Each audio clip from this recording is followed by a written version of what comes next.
Sur le sable brûlant d'Afrique, sous le soleil ardent du désert, un puissant royaume a prospéré pendant des millénaires.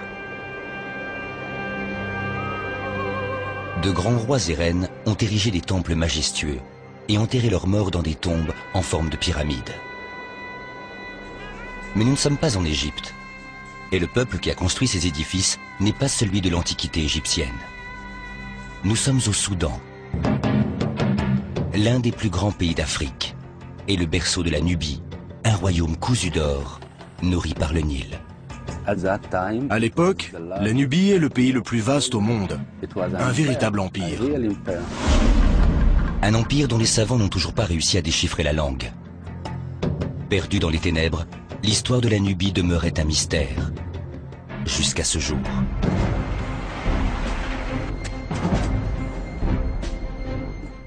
C'est l'occasion de trouver des éléments pour la première fois. Nous sommes en train d'inscrire ce pays dans les livres d'histoire. Le sol révèle l'existence de rituels sacrés.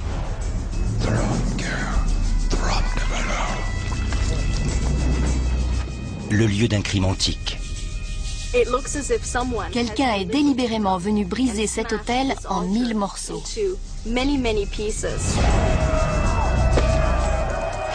Et une invasion impitoyable qui a pu terrasser le puissant empire.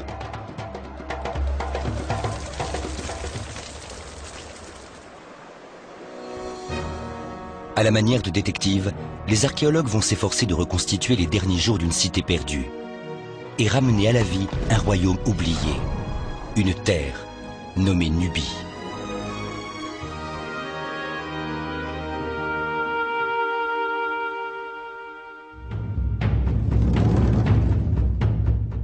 En 2000 avant Jésus-Christ, alors que les premières dynasties égyptiennes ont forgé leur propre nation, un puissant État émerge plus au sud, à l'endroit où se trouve aujourd'hui le Soudan. La Nubie.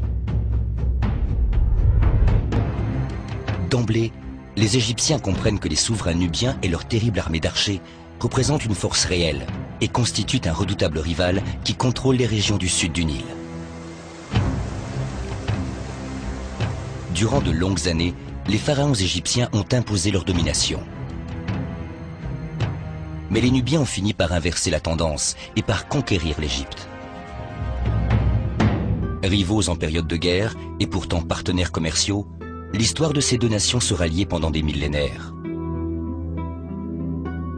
Aujourd'hui, la civilisation de l'Antiquité égyptienne est largement célébrée, mais la mémoire de sa plus grande rivale émerge lentement des ténèbres. Les Nubiens sont un peuple africain, sophistiqué à la fibre artistique. Pendant des millénaires, ils prospèrent au sein de l'Égypte en toute indépendance. Les importants gisements d'or permettent à leurs souverains d'accumuler d'énormes richesses. Les artistes excellent dans l'art de confectionner des bijoux pour parer leurs maîtres royaux. Les céramiques des potiers nubiens sont parmi les plus fines du monde antique. Les architectes ont non seulement érigé des temples uniques au panthéon des dieux, mais ont également revigoré les traditions égyptiennes. Aujourd'hui, le Soudan compte près de 3 fois plus de pyramides que l'Égypte.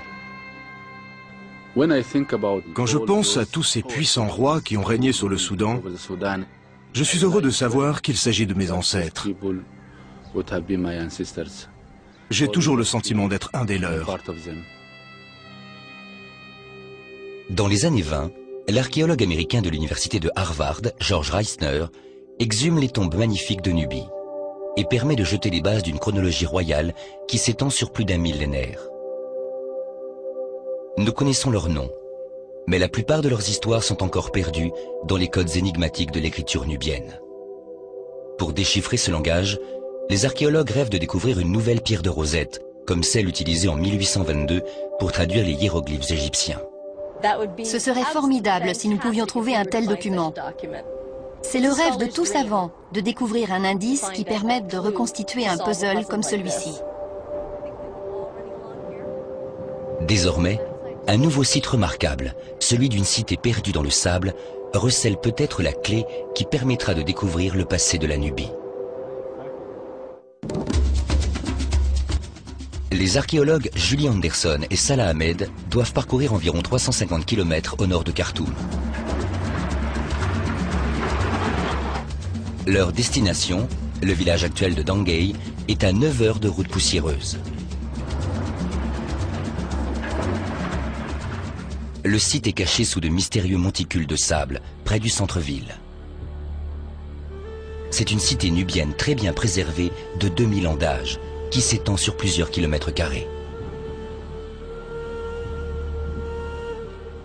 Les explorateurs européens ont traversé cette région reculée du nord du Soudan au début du 19e siècle. Leurs témoignages évoquent l'existence de monticules de décombres rouges briques. Mais ce n'est que lorsque Julie et Salah ont exploré le site en 2000 que l'existence d'une cité antique a été confirmée. Au bout de 20 minutes de fouilles, nous avons découvert ce qui semblait être un sol et nous l'avons dégagé. Mais en exhumant les contours, nous avons réalisé que nous n'étions pas sur un sol, mais sur un vaste mur. Ça a été un choc.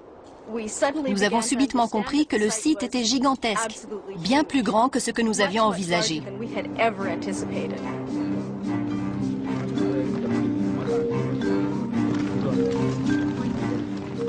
Il faudra plusieurs années pour exhumer la cité entière, une main-d'œuvre importante et le portage d'innombrables seaux de sable.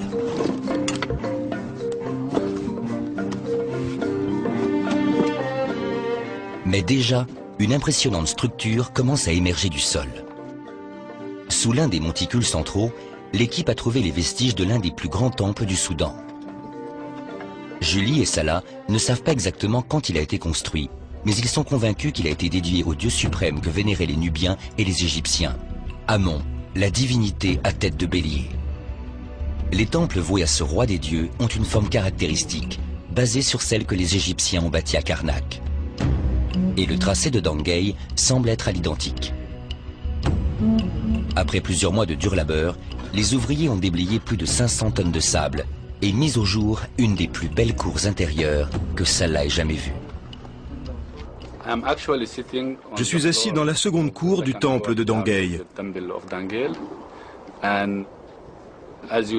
Comme vous pouvez le voir, le sol est magnifique.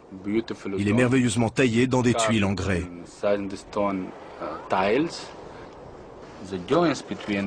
Les joints entre les tuiles sont très étroits et compacts. Le sol est aussi neuf que s'il n'avait jamais servi.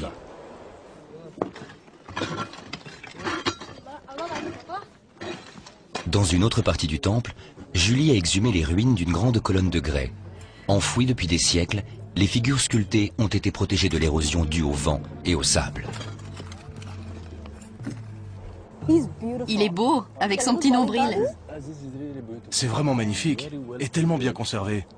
Regarde, il porte un petit pagne et il a un bon petit ventre. C'est plutôt mignon. Il tient des cruches d'eau, là et là. C'est de l'eau qu'il verse. Ce sont des offrandes aux dieux.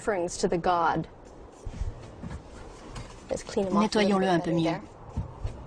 Par un climat si aride, il n'est pas surprenant de trouver des représentations d'offrandes d'eau dans le temple. L'eau, c'est la vie. Par la chaleur qui règne dans cette région, surtout en été, quand la température atteint 50 degrés, l'eau devient une offrande très précieuse. Sur la colonne en grès, où est représenté le dieu Hapi, se trouvent de mystérieuses inscriptions en nubien. Voici l'homme assis. C'est la lettre A. Sa tête est là, il a un bras baissé, l'autre en l'air, et il est accroupi. Nous savons qu'il signifie A. Malheureusement, bien que nous sachions aussi qu'il débute un grand nombre de mots, nous n'avons aucune idée de ce qu'ils veulent dire. Les Nubiens inventent leur propre alphabet vers 200 avant Jésus-Christ, à l'époque où le royaume est basé dans la cité de Méroé.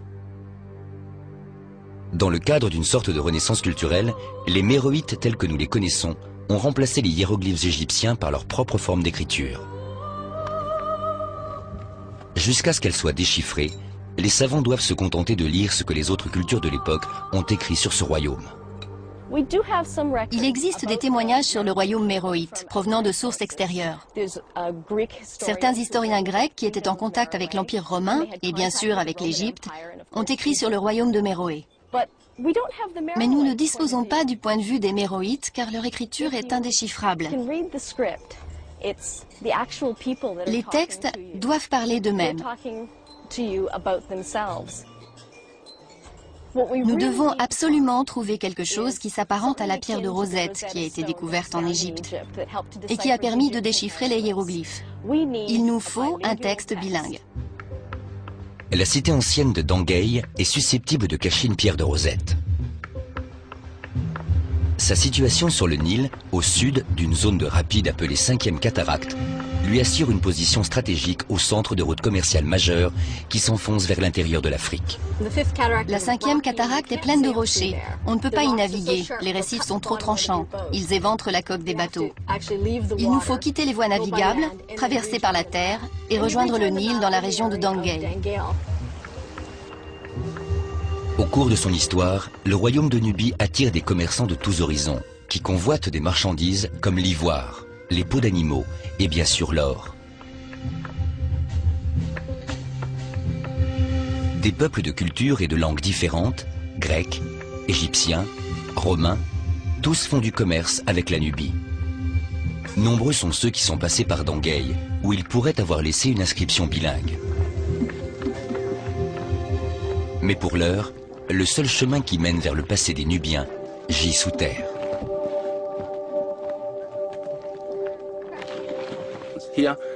Il faut fouiller, il faut se salir, il faut exhumer les éléments du sable pour les étudier, les dessiner et tirer les conclusions qui s'imposent.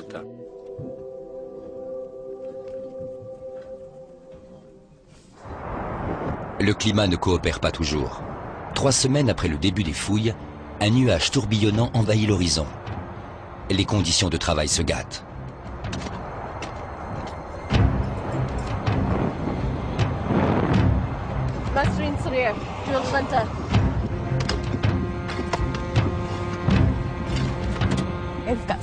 Aujourd'hui, il y a 45 ouvriers sur le chantier. Ils vont devoir se couvrir le visage parce que le vent s'est sérieusement levé.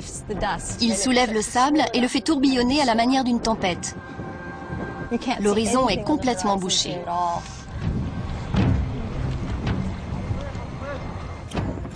Les archéologues n'ont pas d'autre choix que d'aller de l'avant.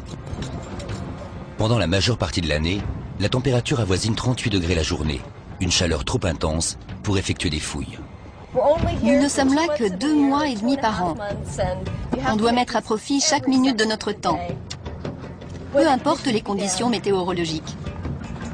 Bien qu'éprouvante pour l'organisme, la tempête a l'avantage d'atténuer les rayons brûlants du soleil. La chaleur étant moins écrasante, les fouilles progressent plus rapidement.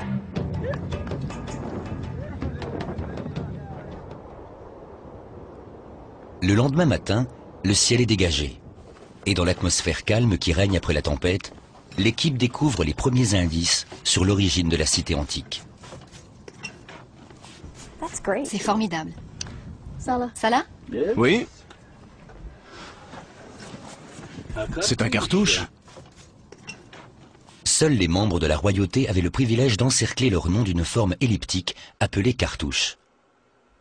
Le symbole d'une corde nouée aux 2 extrémités était supposé protéger le nom impérial du mal. C'est ce que nous avons ici. Voici le bas de l'ovale, et ceci est une des lettres. Bien sûr, les noms royaux comportent plusieurs lettres. Ce n'est qu'un maigre indice. Si nous trouvons le nom de l'homme dans le sanctuaire, cela voudra dire qu'il est celui qui a bâti le temple. C'est une pièce très importante. Nous devons essayer de trouver le reste du nom. Il devrait être par là, parce que ce morceau n'est qu'un fragment.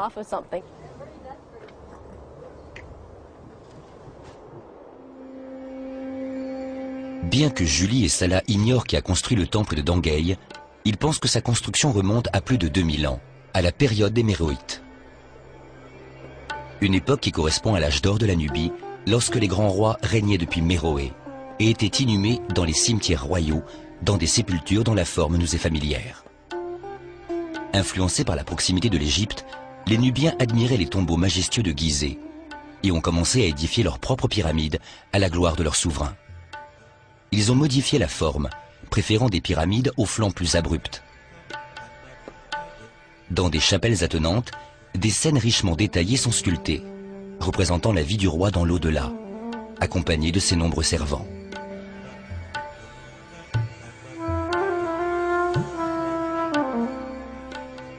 Les pyramides de Méroé ne sont pas des sépultures réservées aux rois. Après le IIIe siècle avant Jésus-Christ, le trône est occupé par une succession de puissantes reines, qui ont peut-être participé à une co-régence. Une des plus influentes a régné aux environs de l'époque du Christ, quelque temps après la construction du temple de Dangei. Amani-Shakhet est une reine nubienne très puissante. Elle porte un arc et des flèches. Ils sont traditionnellement les accoutrements d'un homme. Et elle est représentée avec des prisonniers enchaînés. Il y a de fortes probabilités qu'elle ait combattu les Romains. En 23 avant Jésus-Christ, les soldats romains attaquent le royaume de Nubie. Selon leur récit, la résistance nubienne est menée par une femme borgne et vaillante. D'après les historiens, il s'agirait d'Amani-Shakhet. Cette reine empêche les Romains de prendre son royaume et parvient même à négocier un traité de paix en sa faveur. On peut encore distinguer des traces de l'imposante silhouette d'Amani-Shakhet sur les murs de sa chapelle dédiée aux offrandes. C'est une femme corpulente, ce qui montre à quel point elle est importante. C'est également un critère de beauté chez les Méroïtes. Elle est bien nourrie, elle porte de nombreux bracelets sur les bras, des bagues aux doigts. Elle devait être couverte d'or. Elle avait beaucoup de chance de posséder autant de bijoux. La cache royale d'Amani-Shakhet a été exhumée en 1834. C'est en effet à cette époque qu'un explorateur italien, du nom de Giuseppe Ferlini, se rend au Soudan, impatient selon ses dires d'apporter une contribution utile à l'histoire. En réalité, c'est un chercheur d'or. Ferlini envisage avant tout de faire fortune en revendant des antiquités africaines en Europe. Sa cupidité le mène jusqu'au site des pyramides de Méroé.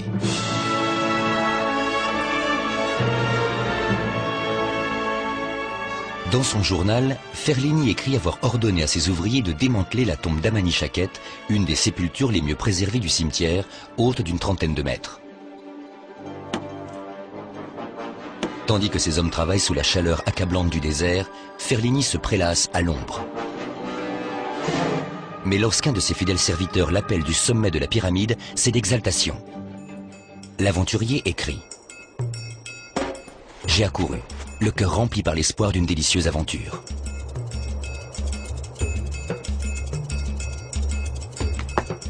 Ferlini écrit que ces hommes ont découvert une chambre cachée par les pierres au sommet de l'édifice. Ils en ont retiré une coupe en bronze remplie d'objets emballés dans de la toile de lin. Ferlini met enfin la main sur l'or tant désiré. Dans son journal, il note « À la tombée de la nuit, j'ai rapporté les objets découverts sous ma tente. Et une fois tous les ouvriers endormis, j'ai sorti les pièces précieuses pour les étudier, le cœur rempli d'allégresse. »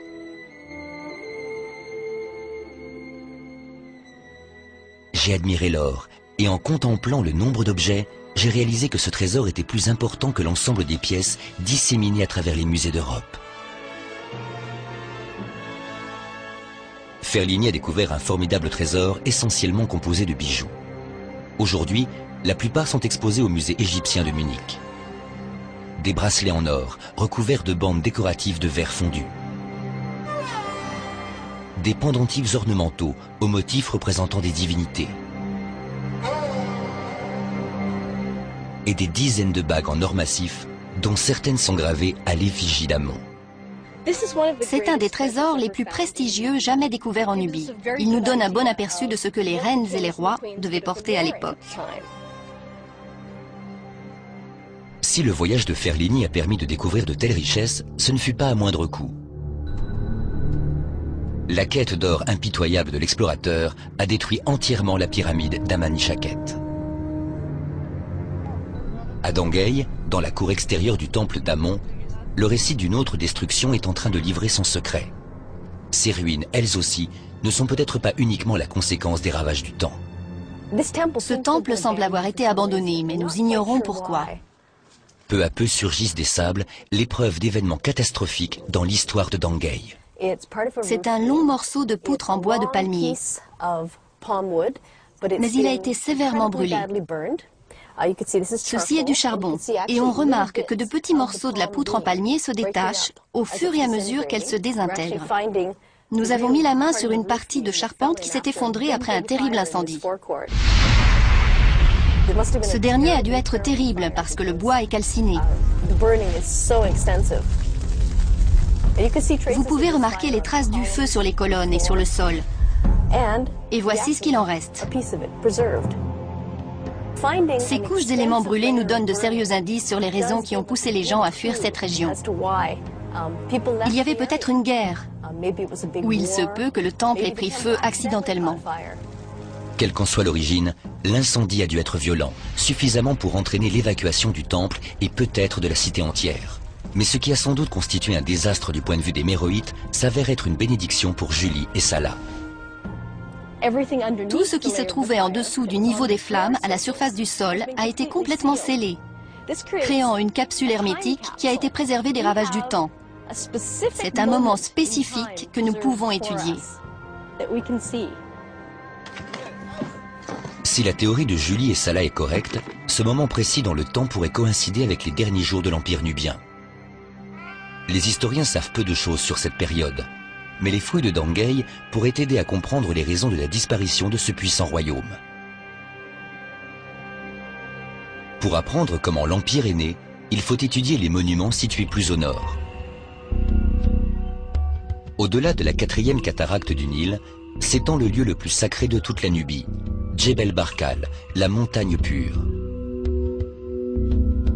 Au pied de ce site exceptionnel se trouve le plus grand et sans doute le plus ancien temple du pays dédié à Amon. Il surplombe une étendue fertile du Nil où la vie prospère depuis plus de 3000 ans. Ces temples et ces tombeaux ont tant de choses à révéler sur les premières années du royaume de Nubie.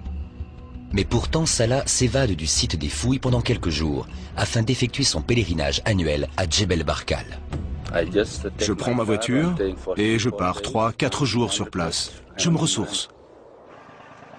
Il doit d'abord traverser le Nil. Il y a peu de ponts dans cette région du pays. Ce sont des bacs qui assurent la liaison entre les deux rives. Et il y a foule.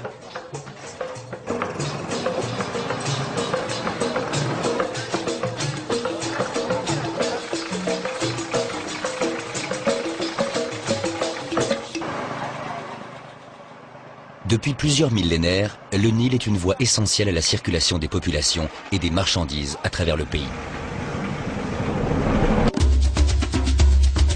Salah s'éloigne des vallées verdoyantes du Nil pour affronter l'inhospitalier désert de Bayouda.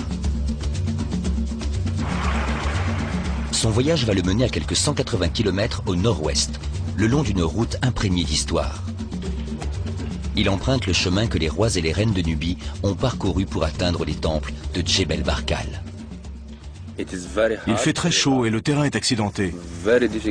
C'est une excursion rude, mais je l'apprécie. Plus Salah s'éloigne du Nil, plus le terrain est accidenté. Ici, seuls quelques puits épars permettent au peuple du désert de survivre.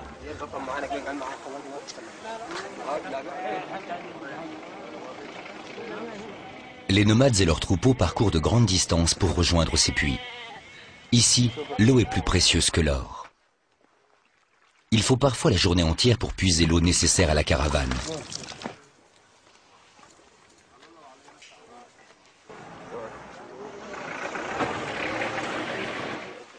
Il y a plusieurs siècles, les ancêtres de ces nomades ont creusé ces puits à la sueur de leur front.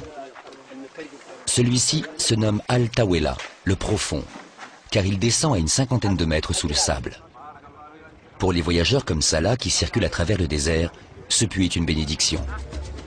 En voiture, il peut traverser le Bayouda en une journée. Mais pour les Nubiens de l'Antiquité, le voyage aurait pris des semaines. La route se termine à Karima, sa ville natale, nichée au pied du Djebel Barkal. La montagne paraît imposante quand on l'aperçoit au milieu de la plaine.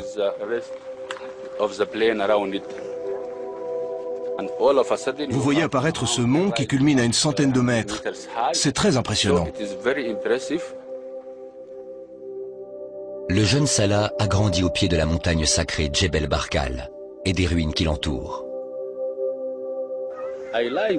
J'adorais cette montagne quand j'étais enfant. Je venais ici tous les vendredis. On s'amusait bien avec mes amis.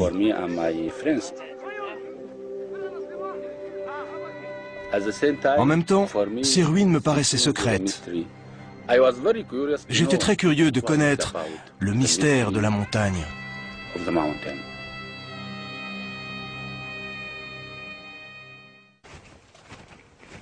Le mystère tire son origine des grands pharaons d'Égypte, les rivaux du nord de la Nubie, il y a quelque 3500 ans. À leurs yeux, la forme de la cime du Djebel Barkal représente un puissant signe de royauté, celle du cobra, ou Uræus. On distingue réellement la forme d'une couronne, frappée du symbole de la royauté. Puisque Amon, le dieu des dieux, symbolise la royauté, les Égyptiens érigent un temple en son honneur, que les rois nubiens agrandiront au fil des années pour en faire le plus grand temple du Soudan. Hélas, les colonnes sculptées comme celles que Julie et Salah ont exhumées n'existent plus, érodées par des siècles d'exposition.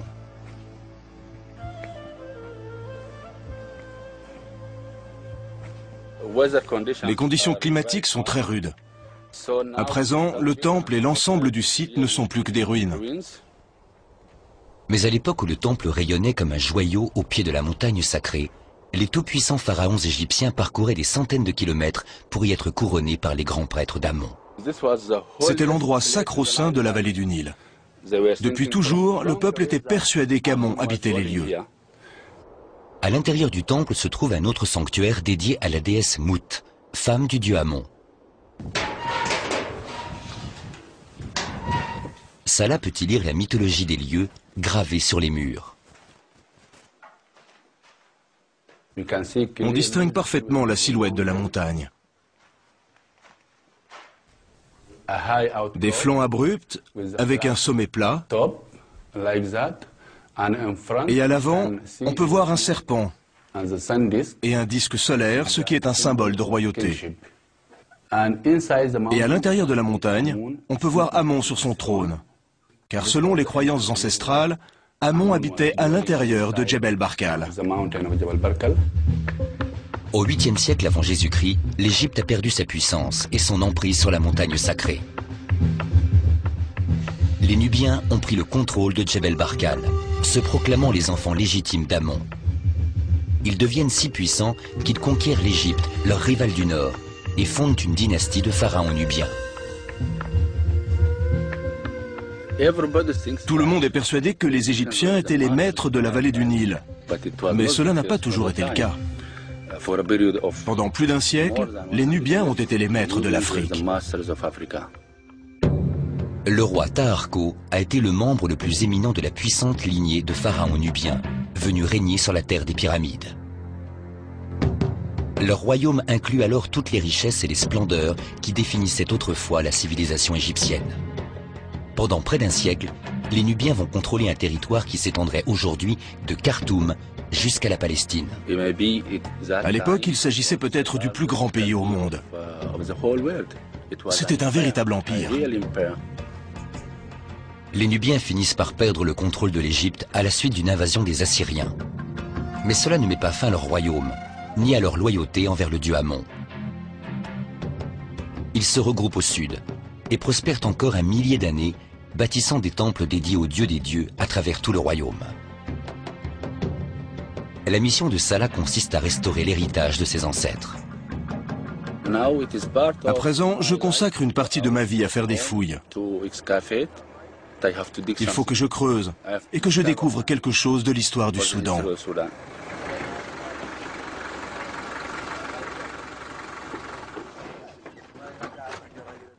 De retour à Dangay, Salah s'apprête à relever un nouveau défi. Il va partir à la recherche de ses ancêtres dans leur sépulture.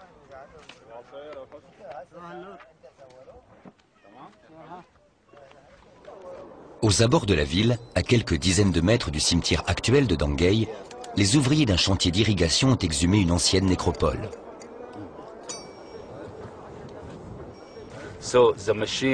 L'engin qui a creusé le canal vient de tomber sur une sépulture. C'est grave? Oui, une dizaine de tombes sont détruites. D'un autre côté, c'est ce qui a permis de découvrir le cimetière. C'est donc une bonne et une mauvaise nouvelle. Salah est persuadé que les personnes enterrées dans ce cimetière sont justement celles qui se rendaient au temple. C'est formidable de découvrir la vie et la mort en même temps. Cela permet de compléter le récit de toute une population.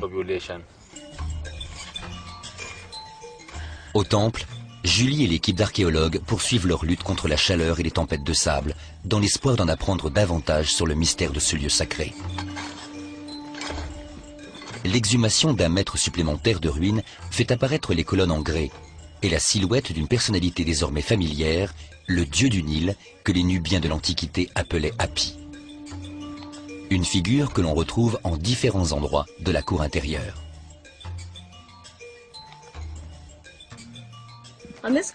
Hapi est représenté 8 fois sur cette colonne, ainsi que sur les 3 autres. Quand le travail sera terminé, nous aurons réuni 32 représentations du dieu Hapi. Ce personnage est le dieu du Nil, et il porte des cruches qui déversent de l'eau. Il apporte la fertilité aux rives du Nil et à ceux qui les habitent. C'est pourquoi il occupe une place si importante dans l'esprit de ceux qui vivaient ici. Sans le Nil et ses eaux, ils seraient tous morts.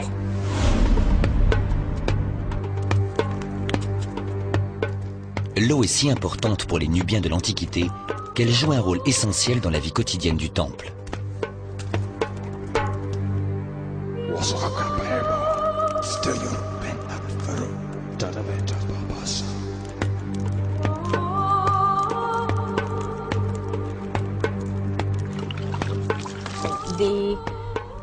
Les prêtres devaient faire des offrandes aux dieux, et ici en particulier au dieu Amon.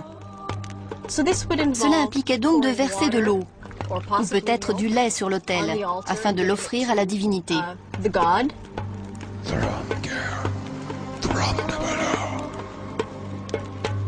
Les prêtres accomplissaient ce rituel dans la partie la plus sacrée du temple, au cœur du sanctuaire.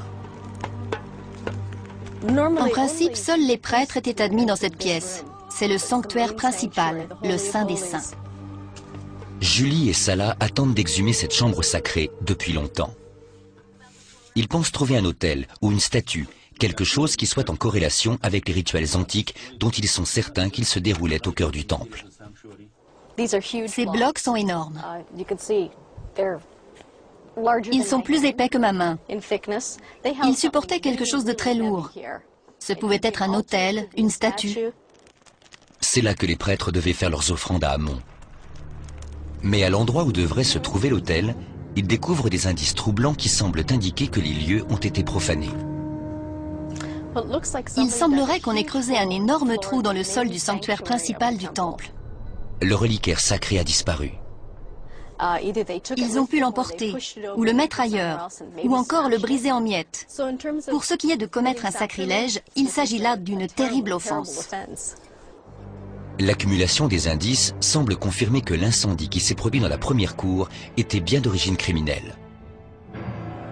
L'identité de ceux qui l'ont perpétré reste un mystère, mais ce qu'ils ont fait de l'autel devient parfaitement clair lorsque Julie examine à nouveau des fragments de pierre exhumés plus tôt dans la saison. C'est assez lourd.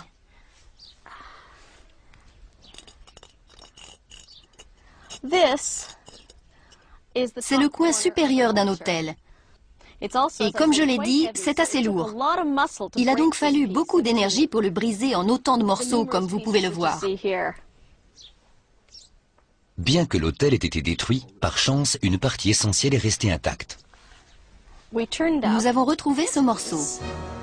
Il s'agit du fragment de cartouche manquant que cherchaient Julie et Salah. Ils vont enfin pouvoir déchiffrer le nom de celui qui a bâti ce temple et qui n'est pas un roi. Le nom royal est Mari Kalra. C'est un des noms de la reine Amantor. Le temple n'est plus anonyme. Désormais, on peut lui attribuer un âge et un souverain. Amanitor est une autre puissante reine nubienne qui a régné au 1er siècle après Jésus-Christ. Nous savons à quoi ressemblait cette reine. Voici sa couronne. Et sur le devant de celle-ci, il y a un double uræus, c'est-à-dire 2 serpents avec un petit disque solaire au-dessus de chacune des têtes. Voici son nez, que l'on aperçoit de profil. On distingue son oreille parée d'une boucle de ce côté. Ici, elle présente une grosse joue rebondie. Sa corpulence est synonyme de beauté et de fertilité. Elle est bien nourrie et elle peut avoir beaucoup d'enfants. La reine Amanitor et son co-régent, le roi Natakamani, ont régné sur la Nubie à l'époque du Christ. Ce couple puissant a honoré les dieux en faisant bâtir plus de temples que n'importe quel autre souverain nubien. Le complexe du site de Naga, à 200 km au sud, est un impressionnant témoignage de leur dévotion. Une avenue bordée de statues de béliers mène jusqu'au temple en hommage à Amon et donne une idée de ce que le sable de Dangei pourrait encore cacher. Comme tous les souverains nubiens, le roi Natakamani et la reine Amanitor ont d'abord été sacrés à Djebel Barkal. De là, ils ont probablement visité la plupart des temples les plus importants de leur royaume, comme celui de Dangei, pour enfin être couronnés en grande pompe dans le temple d'Amon. Amanitor et Natakamani ont accédé au temple de Dangei en naviguant sur le Nil. Ils se sont dirigés ensuite vers le sanctuaire principal. Le complexe du temple d'Amon devait apparaître comme un mirage à l'horizon. L'accès au temple devait être barré par 2 gigantesques portes, préservant ainsi les secrets de ce bâtiment. Conduits par les grands prêtres, la reine Amanitor et le roi Natakamani pénètrent dans le lieu sacré, suivis de leurs courtisans, et se dirigent vers le sanctuaire intérieur. Les lieux devaient être imprégnés d'une fumée aux effluves d'encens, où le couple royal se livrait sans doute à des offrandes dédiées au dieu Amon.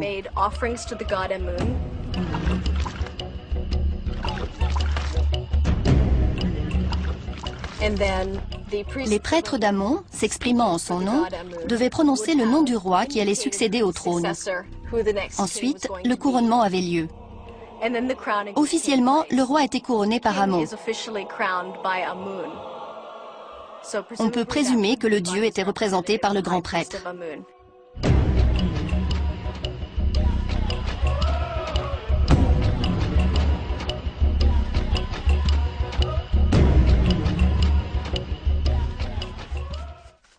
Bien que l'accès aux sanctuaires intérieurs soit réservé aux grands prêtres et à la royauté, d'autres parties du temple sont ouvertes aux pèlerins de rang plus modeste.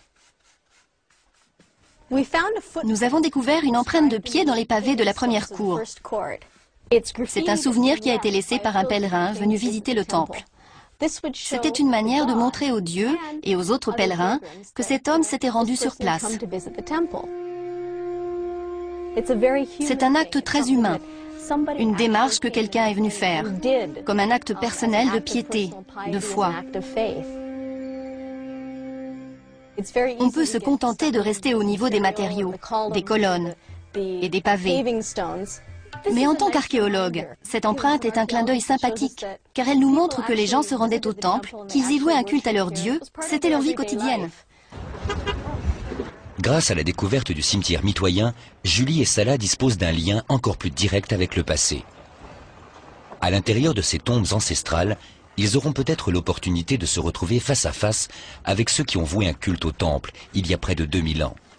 Salah commence l'exhumation d'une nouvelle sépulture épargnée par le chantier d'irrigation. Par un simple balayage, je peux découvrir la moindre activité exercée à cette époque sur cette surface.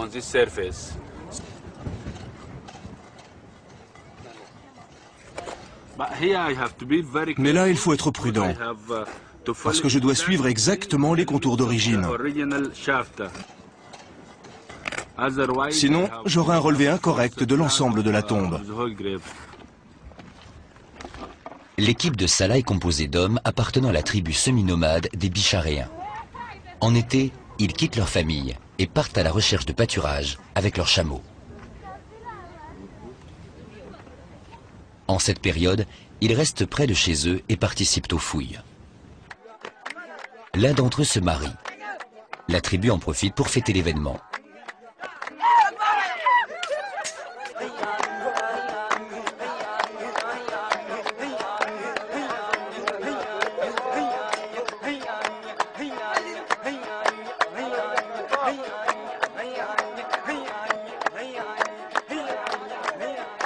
Le marié est très fier de ses chameaux et aime en faire étalage.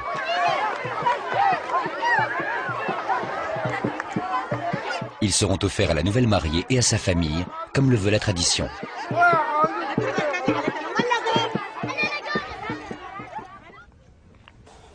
Après plusieurs jours de fouilles, Salah est toujours dans le caveau. À l'entrée de la sépulture, il a découvert une poterie en parfait état au milieu des gravats.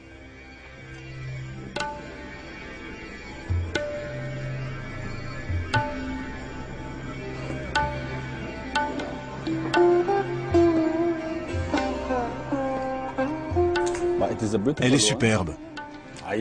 Je l'adore. J'aime beaucoup sa forme et sa couleur. C'est une très belle pièce de musée, non? Le réceptacle a sans doute contenu de l'encens brûlé par la famille à l'occasion du rituel qui a accompagné l'enterrement. Des récipients comme celui-ci étaient placés à l'envers, à l'entrée de la sépulture. Le caveau était ensuite scellé pour l'éternité. Les familles ont peut-être cherché à se consoler dans le temple, priant pour les malades, pleurant les morts. D'autres sont sans doute venus remercier les dieux à l'occasion d'une naissance ou pour une récolte abondante. Ceux qui souhaitaient pénétrer à l'intérieur du complexe du temple ont d'abord franchi une entrée monumentale. À mi-chemin d'une allée pavée bordée de statues de béliers, l'ombre d'un kiosque offre un bref répit. Devant eux se dressent les grandes portes en bois du temple. 2000 ans ont passé, et à l'intérieur du sanctuaire principal, un mur en plâtre peint s'est effondré sur le sol.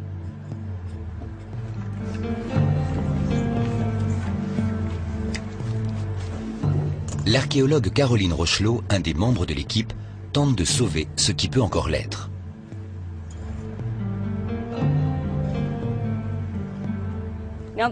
Les couleurs ont perdu de leur éclat, mais elles devaient être superbes. Il devait y avoir des couleurs vives partout. Il n'est pas surprenant que les méroïtes de l'Antiquité aient eu un besoin de couleurs. La terre du désert est ocre. Le ciel pâle est voilé d'une légère brume de chaleur. Seule la rivière rompt avec la monotonie environnante. Le vert des terres agricoles qui bordent le Nil est magnifique. De nos jours, rien n'a changé. La population de Dangay partage le même besoin de couleurs et s'est égayé la vie avec autant de talent que ses ancêtres. Les gens se servent des teintes du Nil pour décorer leurs maisons et colorer le désert.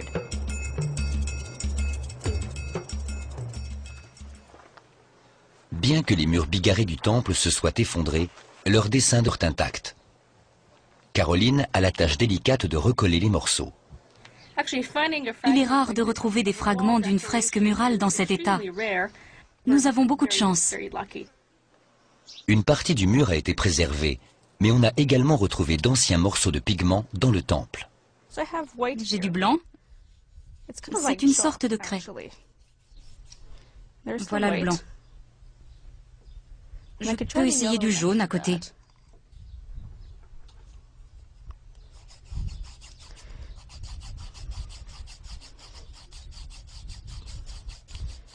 Voilà le jaune.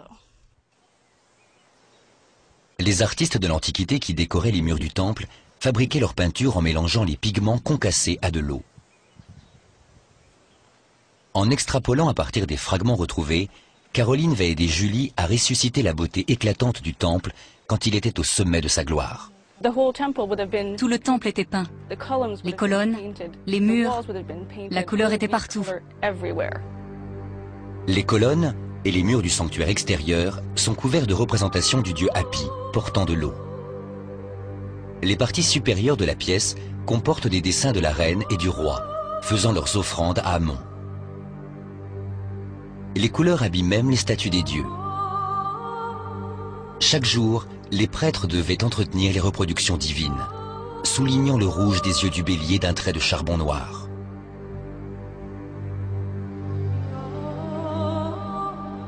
L'équipe n'a encore aperçu aucune trace de ces statues d'Amon, qui devraient pourtant se trouver dans l'enceinte du temple. Mais une découverte dans une nouvelle tranchée à l'extérieur de la porte principale conduit Julie à penser que les pièces manquantes pourraient avoir subi le même sort que l'autel du sanctuaire intérieur. Ici, nous avons un gros morceau d'une statue brisée en éclats.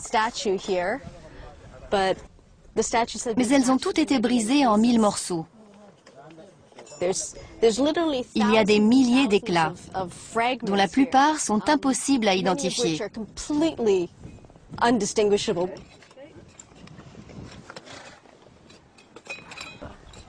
Après des heures de fouilles, ils trouvent enfin un morceau reconnaissable.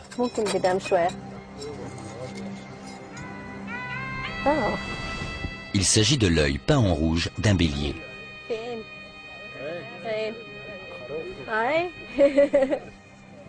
Les yeux des béliers ressemblaient à ça. Cela nous confirme qu'il y avait bien des statues de cet animal. Nous cherchions spécifiquement des béliers parce que c'est le symbole du dieu Amon. Contrairement à celles du temple d'Amon à Naga, les statues de béliers de Dangei ont connu un sort tragique. Il semble que des gens aient pris le soin d'emprunter l'allée du temple, s'arrêtant devant chaque statue pour les renverser et les briser une à une. Une tâche ardue, mais les auteurs du délit ne sont pas repartis les mains vides. Au milieu du temple, sur les lieux du crime, nous avons trouvé ceci. Je ne savais pas ce que c'était au début. C'est une pierre très lourde, calcinée d'un côté, et elle tient bien dans ma main.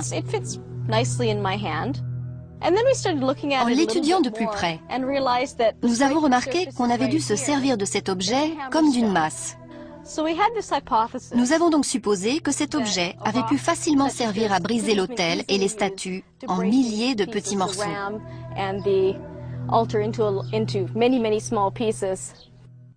À l'aide d'un outil identique, Julie met sa théorie à l'épreuve sur un gros bloc de grès. Ce grès est identique à celui qui a servi à sculpter les béliers devant le temple. Imaginons que c'est une statue que je viens de renverser.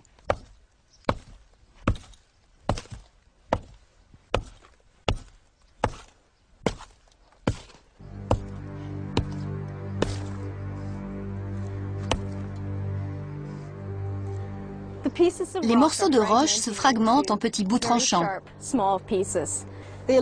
Ils ressemblent beaucoup aux morceaux de l'autel que nous avons retrouvés. Je suis assez contente de cette démonstration. Il semble que ces outils de pierre aient pu effectuer le travail. Nous sommes en présence d'un crime. Tout semble indiquer qu'une invasion a eu lieu. Impitoyables et déterminés, des forces puissantes ont ravagé Dangei et pillé le temple sacré.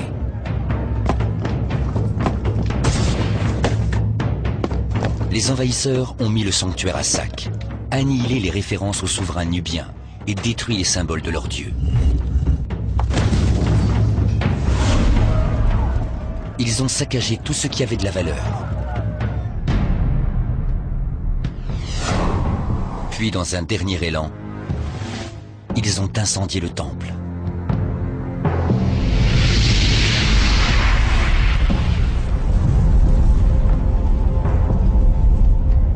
Étaient-ils venus renverser le régime nubien? À la fin de leur règne, les Méroïtes avaient de redoutables ennemis. Des nomades attaquant depuis le désert et un royaume rival en lieu et place de l'Éthiopie de nos jours.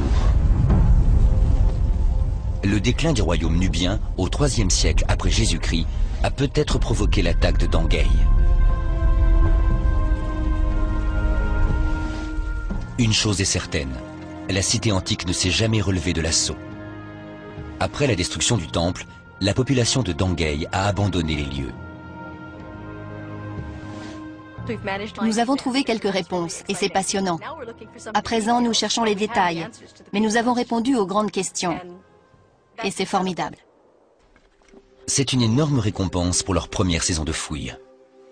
Mais Salah est encore à pied d'œuvre dans la tombe. Il a trouvé un énorme récipient à offrande.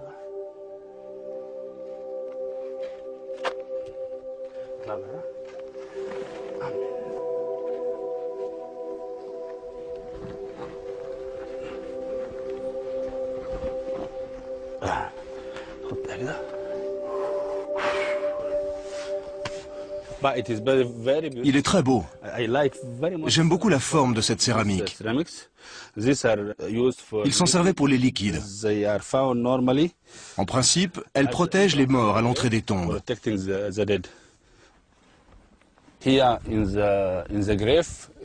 Cette sépulture contient véritablement toute une part d'histoire.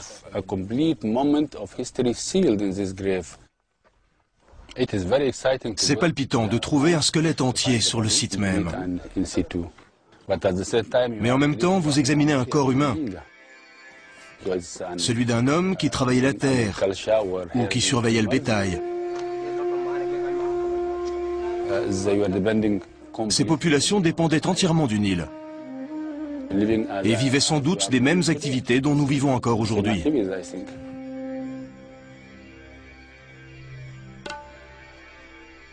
Ces gens étaient les fidèles du temple d'Amon de Danguei. Ils ont subi leur plus grande perte quand leur cité a été pillée. Il est vraiment très intéressant pour nos collègues de découvrir la vie et aussi la vie après la mort. On peut réellement raconter toute l'histoire d'une population, comment les gens vivent et comment ils meurent. Mais l'histoire n'est pas terminée. Il reste encore énormément de travail à Danguei. Sous tous ces monticules, dorment des bâtiments qui sont apparemment bien conservés. Salah et moi pourrions passer une trentaine d'années sur place sans même parvenir à exhumer la surface du site entier. Un grand nombre des structures de la grande cité de Danguei sont toujours enfouies. Et quelque part sous les sables, gît peut-être la pierre de Rosette tant convoitée. Le secret qui permettra de déchiffrer l'écriture mystérieuse des Nubiens. C'est l'histoire d'une génération entière. Nous pouvons y contribuer en partie, et peut-être que nos enfants l'achèveront, afin que l'histoire soit complète.